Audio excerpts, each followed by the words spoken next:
Yo, what is going on, guys? Welcome to the video. I hope your morning is going great. Mine's been good. Actually, it hasn't been good. I've got some really unfortunate information, and that's what we're going to be talking about. My sources are telling me, and it's 100% confirmed, there is somebody involved in the Overwatch League. It's a general manager, and it's Kate from Washington, D.C. She has been making a bunch of empty promises not only to players, possible staff members, coaches. She's even gone as far as offering current signed Overwatch League employees jobs at Washington, D.C. and have them quit their current ones because they think they were going to get signed over to Washington, D.C. We're going to cover it in this video. It's really bad, guys. If you do enjoy these leaks and inside information for the Overwatch League and you want to stay updated on it all, click that subscription box. So the person that did quit their Overwatch League job in hopes to being signed over to Washington, D.C. was Harsha. Harsha from the San Francisco Shock, if you guys did not know, is looking to coach a new Overwatch League team. Let's go ahead and take a look at his post he made yesterday on Twitter. I've recently left San Francisco Shock to pursue new opportunities and am now looking for a team for coaching positions in Season 2. I appreciate everything that the org gave me and wish both the players and staff the best for the upcoming year.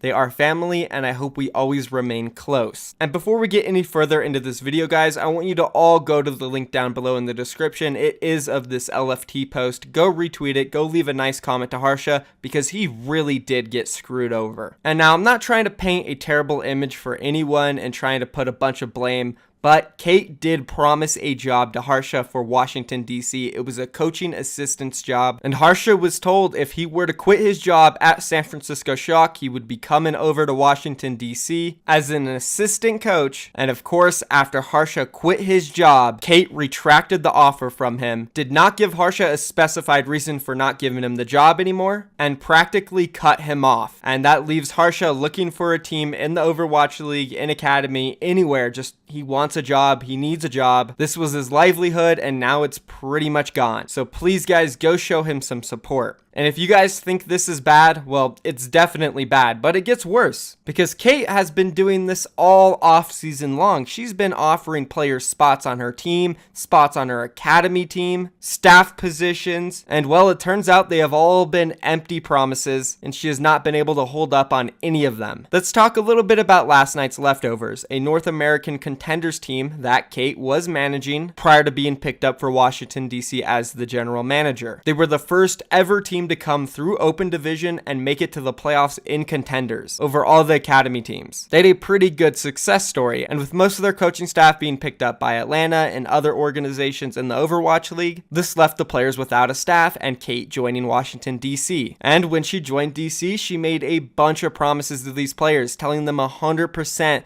that they would be on the Overwatch League team, and if for some reason they didn't make the Overwatch League roster, they would then be on the academy team for DC. Well, it turns out neither of these are true, and it looks like none of the players from last night's Leftovers will be joining that Washington, DC team. The only player from last night's Leftovers currently left in the Phase 2 tryouts for DC is DCOD, and the odds of him making the team is really low because they already signed Janice. Honestly, for him, I'm hoping he can at least make it on as a sub. As for the other last night's Leftover players, some of them have been left screwed because they turned down other offers from Overwatch League teams, Overwatch Academy teams to try out because they were told that they already had a spot 100% by one of the general managers. And sure, you could say it's maybe foolish for them to turn down other trials, but they wanted to stay together as a team, and when they were all being offered to play under DC, either in the Overwatch League team or in the Academy team, they thought, all right then, let's just stick together. So it's a really unfortunate situation for a lot of those players. Some of them are really talented, and I know they will bounce back and be in Academy and even in the Overwatch League, which we will potentially be talking about some leaks for some of those players. But for now, let's more so focus on Kate and Washington, DC. So it hasn't just been Harsha, it hasn't just been the last night's Leftover players. It has also happened to another guy that goes by the name Made. He's a former manager and coach for many teams, some from Australia, and most recently second win in North American contenders. He was also promised a manager spot by Kate on Washington, DC, and the same thing happened to him. It was completely retracted. And these are all the people my sources have told me that this has happened to, and I'm sure it's happened to a lot of other players and staff members. So you guys can form your own opinion on this whole situation. I'm gonna leave it at this. Let me know what you guys think down in the comments. Be sure to like, subscribe, subscribe, share it to everyone so it can get out there. And if you want to support me and make sure you get these leaks all the time, be sure go to my Patreon down below. You can get awesome rewards. It's super cheap, and if you can't support me in that way, again, do not forget, click that red subscription box to stay updated on all my videos. That's going to be it, guys. I'm out of here. Peace.